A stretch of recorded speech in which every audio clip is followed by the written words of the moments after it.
The hallway light was off when I came back in. I hadn't even been gone 10 minutes, maybe less. The music was still playing, something with too much bass and not enough melody, and people were still laughing in the kitchen, their voices echoing off the high ceilings like nothing had shifted. But something had. I could feel it. It clung to the air like smoke that no one noticed but me. The front door clicked shut behind me, muffling the outside world. I had gone out to take a call. Simple, uneventful. Just my cousin asking about next week's plans. But when I returned and stepped inside, it was as if the house had taken a breath in my absence and wasn't ready to exhale yet. My eyes adjusted slowly. I looked around the living room. The spot where she had been sitting was now empty. Her wine glass still sweating on the side table, her scarf draped over the back of the chair. I turned toward the hallway, and that's when I saw it. A strip of amber light stretching beneath the guest bedroom door. It hadn't been lit when I left. I took a few steps forward. Not rushed, not suspicious even, just curious. Curious in that way you get when something small is out of place and your brain tugs at it like a loose thread. But each step I took toward the door felt heavier than the last. The sound of laughter faded behind me. I could hear my own pulse now, like footsteps on tile. Then came the whisper, soft, muffled, too low to make out the words, but high enough to know it was her. And she was not alone. My hand hesitated just above the door knob. I didn't open it. I didn't need to. A shadow moved across the bottom of the door. Slow, close, and then her laugh. Short, nervous, almost unfamiliar, like someone else had borrowed her voice. That was the moment. Not when I opened the door, not when I found out the truth. That laugh was the moment I knew everything I'd feared, and everything I had stubbornly ignored was about to cave in. And I did nothing. I just turned around, walked back to the living room, and pretended that the party was still happening, that nothing behind that door mattered. But it did, because the woman I loved had disappeared behind that flicker of light. And whatever walked out of that room 20 minutes later wasn't her anymore. When she finally came out of that room, everything about her was slightly off. Her hair wasn't exactly messy, but it had been touched, adjusted, like someone had combed through it with their fingers. She wasn't holding her wine glass anymore, and her scarf was gone from the chair. For a second, I thought maybe I'd imagined the light under the door. Maybe I'd imagined the voices. Maybe I was just tired, overly anxious, hearing things that weren't really there. That would have been easier. But then she walked right past me, her eyes darting too quickly, her smile too easy, and her cheeks too flushed for the temperature inside.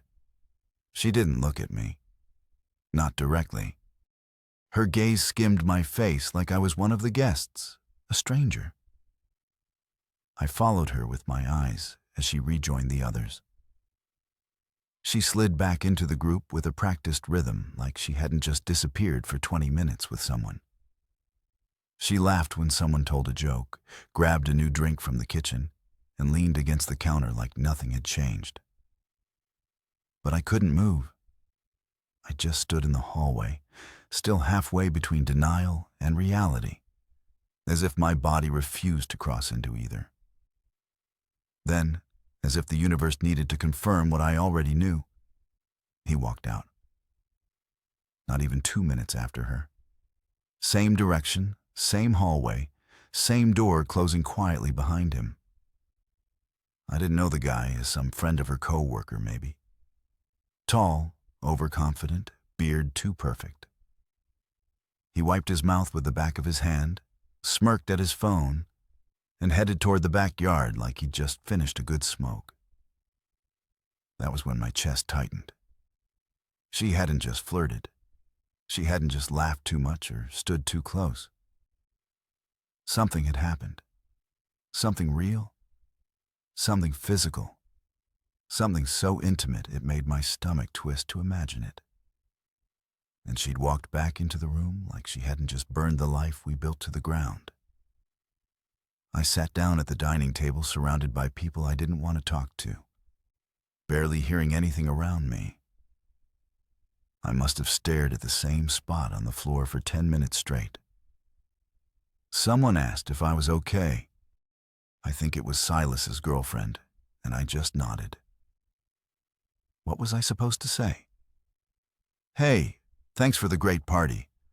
My wife might have just cheated on me in your guest room. I glanced toward her again. She was sipping her new drink and chatting with some woman about travel plans. Her laugh was louder now, more forced, as if she was trying to drown something out inside her own head. I watched the way her hand trembled slightly when she picked up her glass. She wasn't as calm as she wanted everyone to believe. And yet, she never once looked at me. Not once, not even after we left. In the car, she talked about the music playlist. She asked if I had fun. She made a comment about how her friend's new kitchen looked too expensive. The entire time, I said maybe a dozen words. I just kept watching the road, wondering how long she'd been slipping away without me seeing it. At one point, at a red light, she reached over and rested her hand on my arm. "You're quiet tonight," she said, her voice soft, almost playful. I didn't move. I didn't look at her. She pulled her hand back like she'd touched something burning. And I think that's when she knew I knew. But we didn't talk about it. Not then. Not when we got home. Not when she changed into pajamas and climbed into bed like nothing had happened. I lay next to her, eyes open in the dark, listening to her breathe. I don't think she fell asleep either. But neither of us said a word. The silence between us wasn't empty anymore. It was full of every truth we were too scared to say. And I don't know which one of us was more afraid.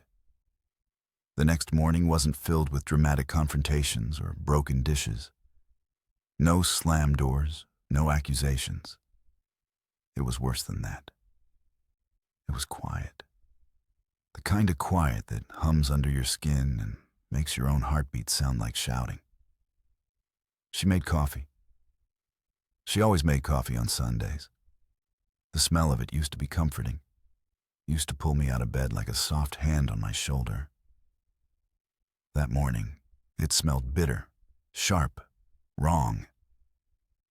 I stayed upstairs longer than usual, pretending to check emails on my phone, pretending that ignoring it would rewind time somehow. Pretending that if I didn't see her, I wouldn't have to see it.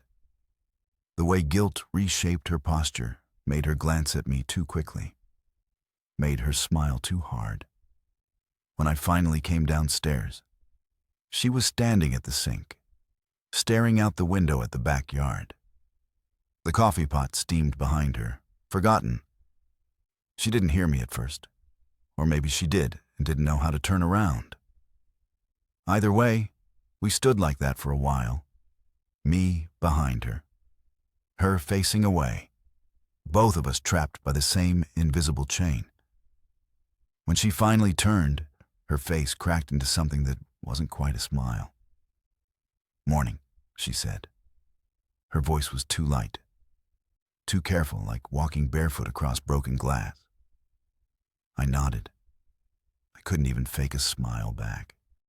I just poured a cup of coffee I didn't want and sat at the table, staring at the same backyard she'd been watching. It was overcast.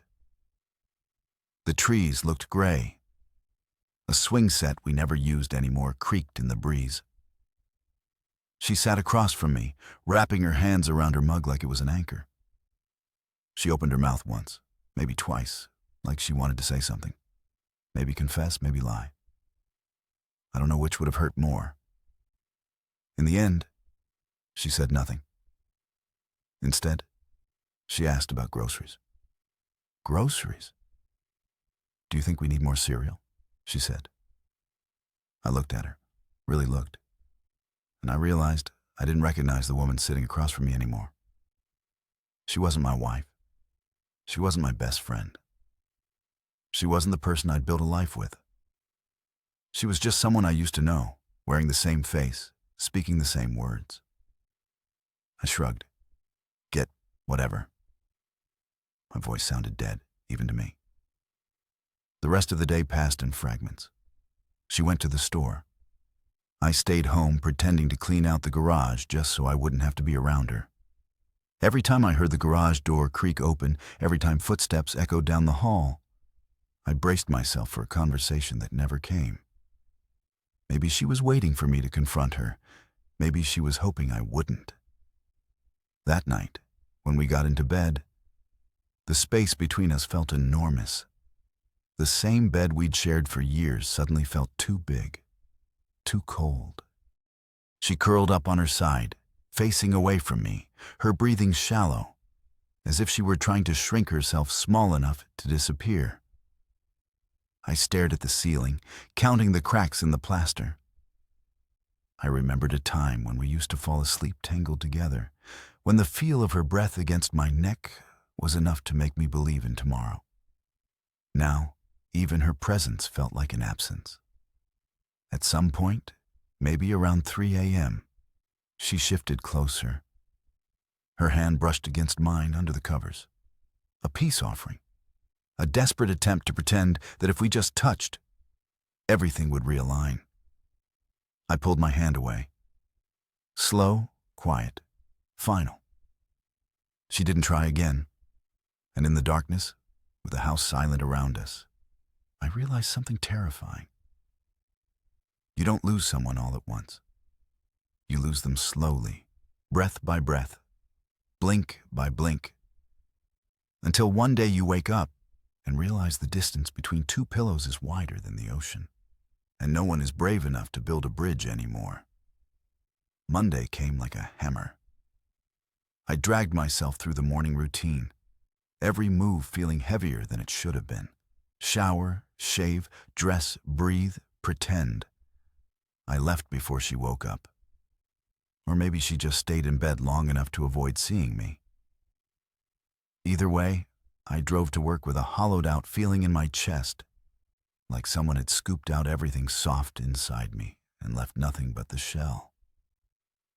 At work, I must have looked like a zombie. My boss asked if I was okay. I mumbled something about allergies.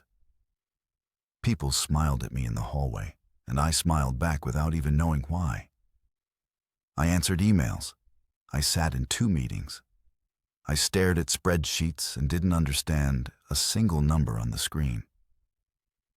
My body was there. My mind was still back in that hallway outside that door, listening to a laugh that didn't belong to me anymore. I didn't check my phone all day. I didn't want to see a message from her asking if I wanted something for dinner. I didn't want the fake normal. I didn't want any of it. So I worked late, long after the lights in the other offices had gone dark.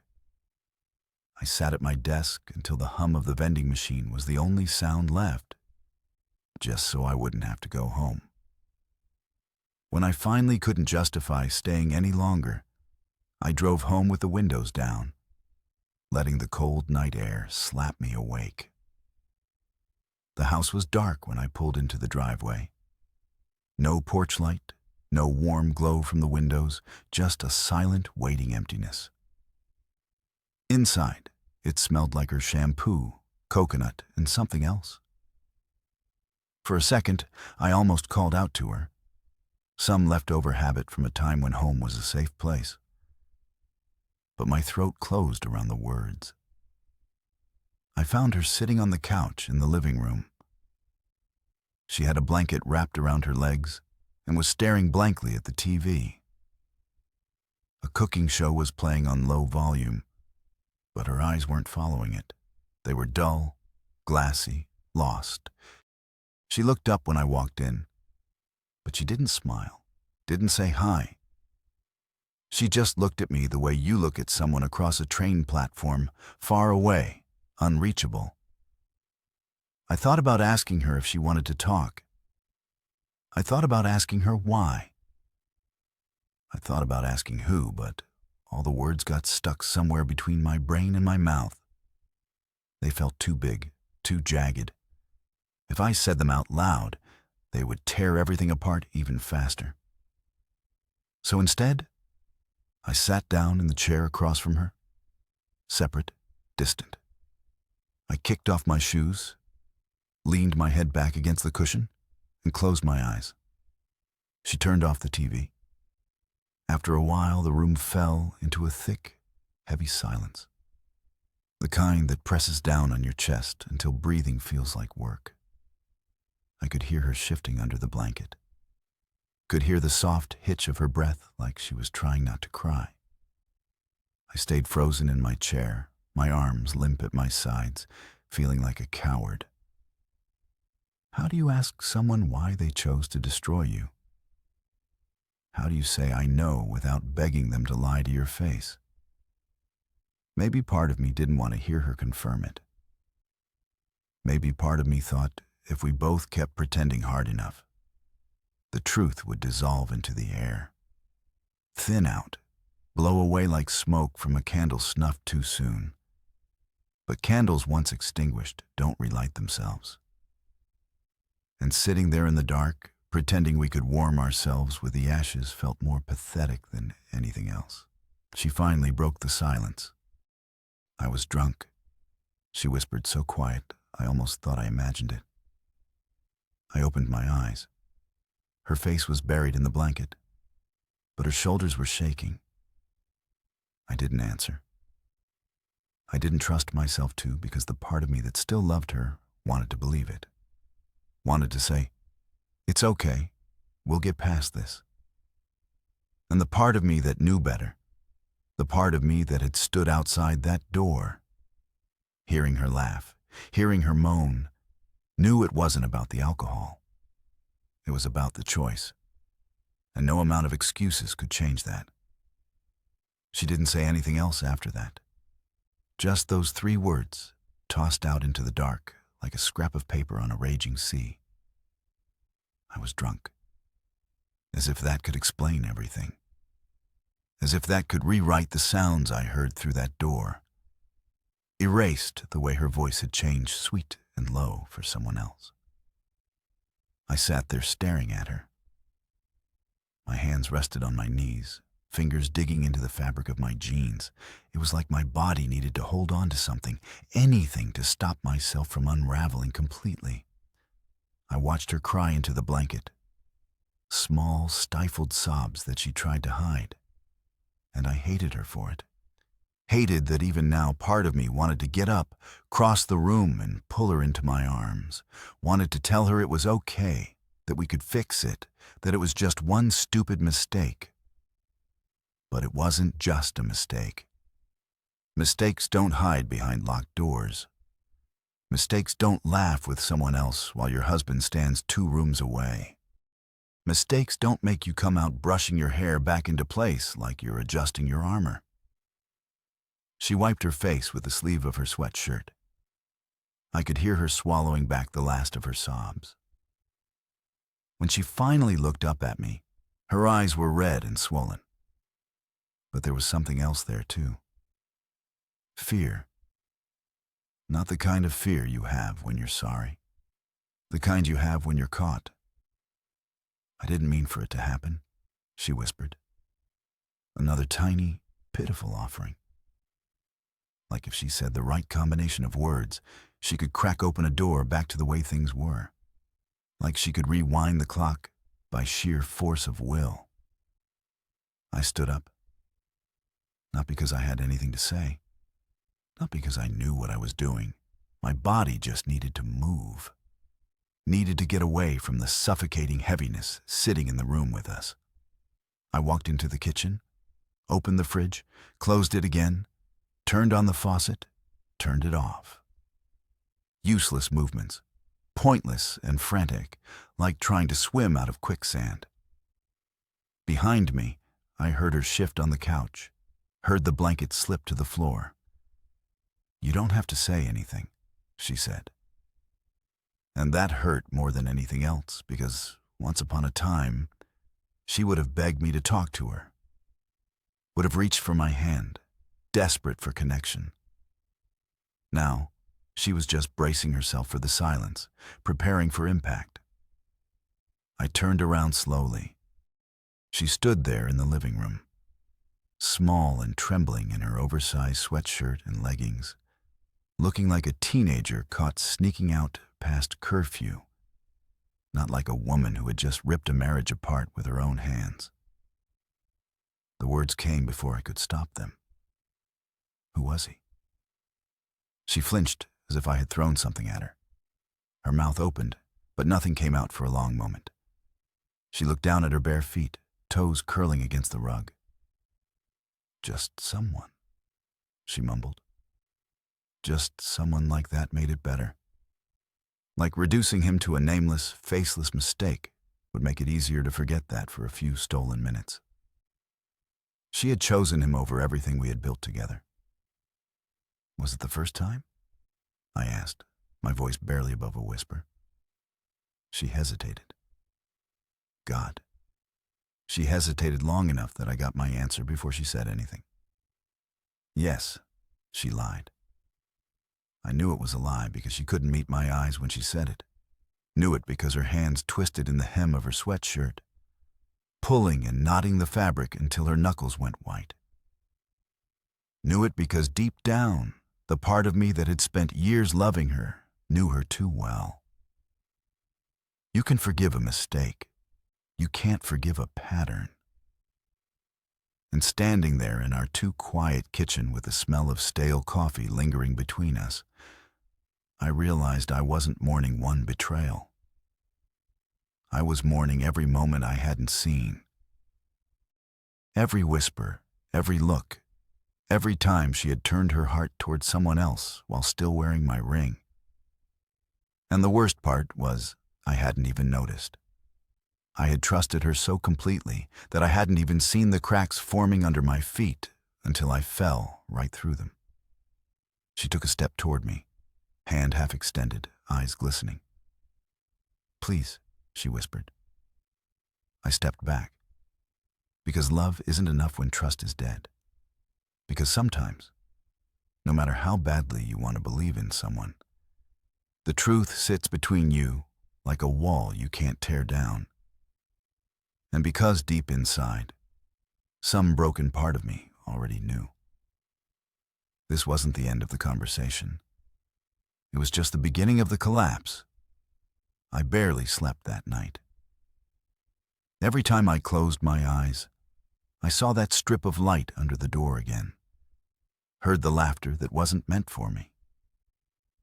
Even the sound of her shifting in bed next to me felt foreign, like the breathing of a stranger I hadn't invited into my life. Morning came, but nothing felt new. The sun poured through the windows like it always did, painting golden lines across the floor. The coffee brewed, the clock ticked. The world in its cruelty kept turning. She sat at the kitchen table, scrolling through her phone, pretending to read some news article, pretending to sip her coffee, pretending to be someone who still belonged in this house. I grabbed my keys without a word. I needed space. I needed air that didn't smell like lies and coconut shampoo. As I pulled out of the driveway, I caught a glimpse of her through the front window. She was staring after me, small and slumped and so heartbreakingly familiar, it almost made me turn back. But I didn't. Instead, I drove with no destination in mind. Past grocery stores we used to shop at. Past the park where she once surprised me with a picnic on my birthday. Every corner of this town had pieces of us wedged into it, like landmines I didn't know how to avoid. I ended up in a diner on the edge of town, the kind with cracked vinyl booze and greasy menus laminated 20 years ago. I ordered black coffee I didn't want and sat staring out the window, wondering when exactly we had stopped being a we. It wasn't just the party. I could see that now. The party was just the earthquake that shook loose everything that was already broken underneath. A text buzzed on my phone, her name lighting up the screen. "Come home, please." I stared at it until the screen went dark. Coming home used to mean safety. Now it just meant returning to the wreckage. I didn't know if I could do that anymore. I didn't rush home. I sat in the diner long enough for the waitress to ask if I wanted anything else. Long enough for the coffee to go cold in my cup.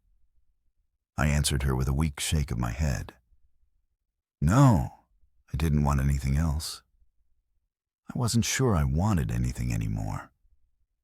By the time I pulled into the driveway, the streetlights had already come on. Our house sat under their pale glow, looking small, almost shrinking from view. I sat there in the car for a few minutes. Engine off, headlights cutting into the dark. When I finally went inside, the house was too clean. The living room was straightened, the pillows fluffed, the blanket folded neatly over the couch. The kitchen counters wiped down, the lights dimmed to a soft yellow. And her? She was sitting on the edge of the couch, hands clasped tightly in her lap, staring at the door like she'd been waiting in that same position for hours. When I stepped in, she stood up fast like she was about to run to me, but caught herself halfway. I didn't say anything. I couldn't. She wrung her hands together.